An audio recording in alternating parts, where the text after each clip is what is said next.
हाँ बोलो बाबू। अरे कितना दिन हो गया यार, 15-20 दिन हो गया यार, फोन नहीं करता तो प्यार थोड़ा कम हो जाता है।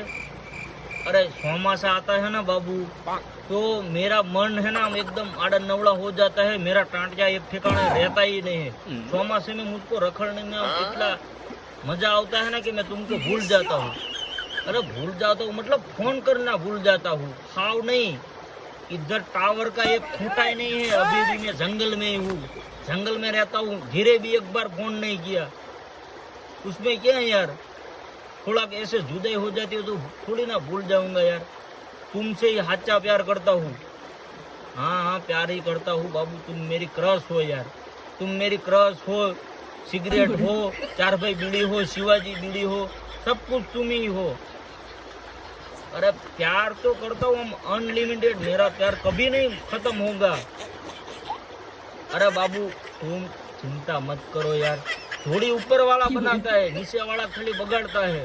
हमारा घटिया है ना, वो कहते हैं कि अंजड़ हो ना थाय, हमारा लगन ही थाएगा, अंजड़ होगा तो थाएगा। अरे अंजड़ अंजड़ मतलब नसीब यार। हाँ बाबू, अभी मुझको रखड़ने देना, टावर आएंगे तो फिर तुमको फोन करूँगा। ए ओके।